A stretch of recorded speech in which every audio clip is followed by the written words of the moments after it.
Hello, and welcome to today's episode of the Jacksonville Jaguars Insider Podcast. My name is John Shipley. I am your host and beat reporter, and I've been your beat reporter covering the Jacksonville Jaguars for On SI every single day since August 2019, and we are continuing to move forward through another offseason together. As always, you can find our 24/7 boots on the ground, 100% free coverage of the Jacksonville Jaguars every single day on social media such as Facebook and Twitter by following us at Jaguars on SI. You can also find us at www.si.com/NFL/Jaguars. All right, folks, in today's episode of the Jacksonville Jaguars Insider Podcast, we are continuing our series on ranking the Jaguars' most impactful rookies 1 through 9, how we project them really going 9 through 1 because we're going from least impactful to most. As I've said before, and I'll continue to say again, there's no question about number 1. You know, we all kind of know where that one is going. At number 9, we had Jonah Monheim, the 7th-round center. At number 8, we had Jalen McLeod, the 6th-round linebacker. At number 7, we had Jack Kaiser, the 4th-round linebacker. And at number 6, we had Ray Lane, the 6th-round safety out of Navy. All right. I've made my cases for each of those guys.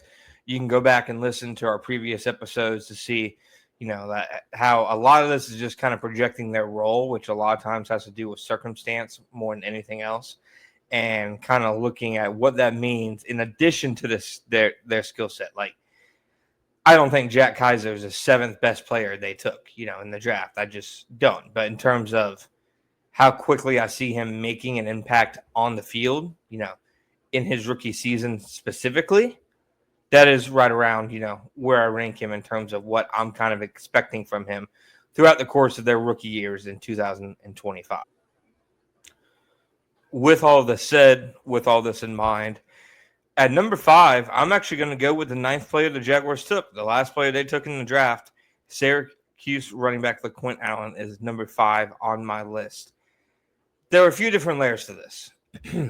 I think, like so many of the other players on the list, like Lane, like Kaiser, like McLeod, that there will be a place for him on special teams, whether that's as a return man in the kicking or punting game, whether it's as, a blocker, a personal protector, in punt coverage, etc. I think that there will be a place for LaQuint Allen on special teams. And I think that alone, gives him a chance to make, at least equal of an impact as some of the other guys on this list, more specifically McLeod and Kaiser, because we've talked about what a large special teams role we expect for Lane, that I think just having a special teams role kind of puts you in that tier, with those other guys, with those linebackers. I think beyond that is when you start looking at really what the Jaguars have in the running back room ahead of week 1. They retained 3 guys from the previous regime in Travis Etienne, Tank Bigsby, and Keelan Robinson. Obviously, Etienne is a first-round pick of the previous regime who, he's been the most productive guy of the group before. He had those back-to-back 1,000-yard seasons, had found kind of a nose for the end zone, had started making more plays as a receiver as of late, but he battled injuries last year. And also, it was just very clear that the offensive line and the running scheme last year was a mess and kind of hard for any running back, really, to make an impact. I think, he's at least has a role, as long as he's, I'm not sure like a lead back role, but I think as long as he's, on the team, he at least has some kind of role in the offense. Where Etienne struggles and plays where he might be leaving open for other people to be on the field is as a pass protector on passing downs. It's just, it's always kind of been a struggle of his. It showed up last year a lot, not just with him, but really with the running back room in general. Tank Bigsby, different style-wise than Etienne, but really similar to him in terms of, he's getting 2 yards, 2 yards, 2 yards, and then 11 yards, then an explosive run. Kind of I don't want to say an inefficient runner because I think a lot of it was because of the offensive line again and the running scheme and just those kind of things. But, somebody who presents a different skill set than ETN, really physical downhill runner, force missed tackles, yards after contact, etc. Just somebody who has excelled at that and created, some really explosive runs for the Jaguars in the early parts of last year. It kind of tailed off as the year went on and as the running game just became more and more non-existent. But, again, he's similar to ETN to where his struggle is, pass protecting. I wouldn't say the best pass receiving option either. So he's more of an early down guy, I'd say, in general, as opposed to being a 3-down back. So, you're already seeing some areas where a rookie like LaQuint Allen can kind of come in. Then obviously, Keelan Robinson, drafted by the last regime. It really felt like a special teams pick. They envisioned him as a talented returner, especially with the return changes. But, Heath Farwell saw him as a guy who could play all the different special teams units. But, he was either a toe or foot injury that kept him sidelined for, a long time in training camp and throughout his rookie year. Then when he finally got healthy, just, not a ton of reps out there on film. Then you had Tuden in the 4th round, who, he was obviously picked before Allen.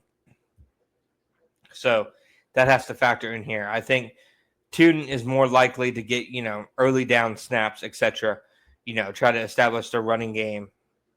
Maybe they try to see what he can do on passing downs, both as a pass catcher and as a pass protector. I'd say a little more unproven, but a guy who could really, eat into snaps for ETN and Bigsby on early downs. And then that brings us to Allen. None of these 4 guys aforementioned really, has proven they can shine as a pass protector. And, Allen obviously has to prove that at the NFL level, but at the college level, excelled in a big way. Very reliable on 3rd downs as a pass protector. Sizing up the blitzing linebackers. The way he's able to read blitzes, the way he is able to show power and strength against guys when they're trying to close in on the quarterback, and how he doesn't lose ground or lose leverage. He's very impressive in that area. On top of that, on what he can do as a pass protector on 3rd downs, he was one of the best pass catching running backs in the entire draft. Super productive out of Syracuse.